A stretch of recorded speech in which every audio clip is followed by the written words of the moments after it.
компьютерлік графика. Бүгінгі біздің тақырыбымыз компьютерлік графиканың түрлері. Компьютерлік графика дегеніміз не? Компьютерлік графика әртүрлі кескіндерді, суреттерді, сызбаларды компьютердің көмегімен алуды қарастыратын информатиканың маңызды саласы. Қазіргі компьютерлік графика қолданылу әдісі бойынша мынадай келесі салаларға бөлінеді. Біріншісі, бұл бізде ғылыми графика, іскерлік графика, конструкторлық графика, суреттеу графикасы, жарнамалық графика, одан кейін компьютерлік анимация. Ғылыми графика бізде көбінесе ғылыми салаларда қолданылады. Ал іскерлік графика кез келген бір мекеменің көрсеткішін көрсететін кезде қолданылатын графиканы іскерлік графика дейміз. Конструкторлық графика көбінесе архитектура салаларында қолданылады. Суреттеу графикасы кәдімгідей қазіргі компьютерлік графикада, информатикада қолданылатын графиканы суреттеу графикасы дейміз. Жарнамалық графика жарнама агенттіктерінде және баспаханаларда қолданылатын графиканы айтамыз. Компьютерлік анимация дегеніміз қозғалмалы суреттерді айтамыз.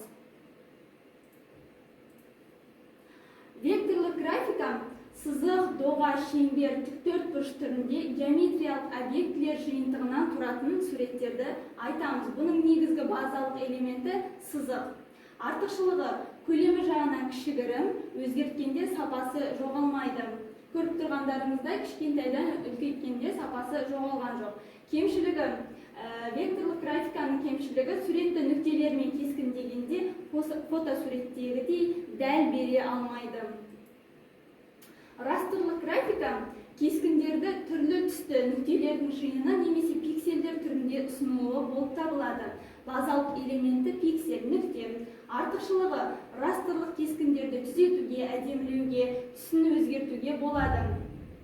Ал кемшілігі растрлық кескіннің өлшемін, масштабын өзгерткенде ол сапасын жоғалтады. Фракталды графика. Фракталды графика математикалық формулалар көмегімен алдын ала анықталған алгоритм бойынша салынады. Қарапайым сөзбен фрактал берілген фигураның көп ретті қайталанып бейнеленуін айтамыз. Базалық элементі математикалық формула. Пайдалану аймағына қарай растрлық және векторлық графикалар. Растрлық графика электронды және полиграфия басылымдарда, интернетте қолданылады, ал векторлық графика жарнамалық агенттіктерде, дизайнерлік бюроларда, редакцияда және баспаханаларда қолданылады. Келесі бізде үш өлшемді графика. Үш өлшемді графика қазір көп қолданылады, 3D графика деп аталынады. Көлемді объектілерді бейнелеуге арналған тәсілдер мен құралдардың жиынтығынан тұратын компьютерлік графиканың бөлімі. Үш өлшемді графикамен жұмыс істеуге арналған бағдарламалар 3D Max Studio, AutoCAD және Compass.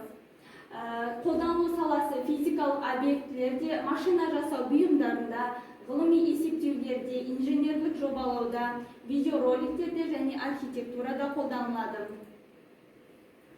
Үйден сіздерге компьютерлік графиканы бөліп жазамыз, нешеге бөлінетінін және нараға рет-ретімен қандай екі өлшемді графика нешеге бөлінетінін жазып шығасыздар.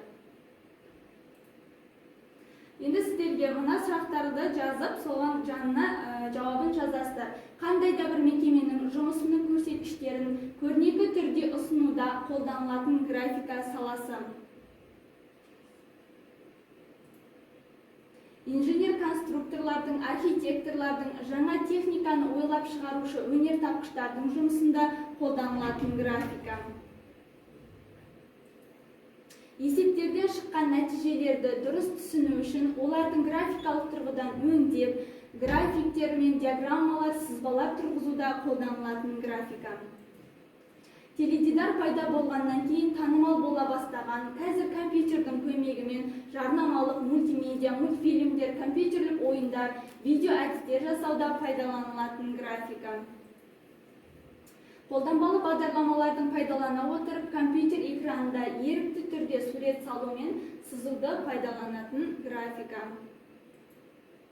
дисплей экранында қозғалатын кескіндерді жасау өнерінде қолданылатын графика.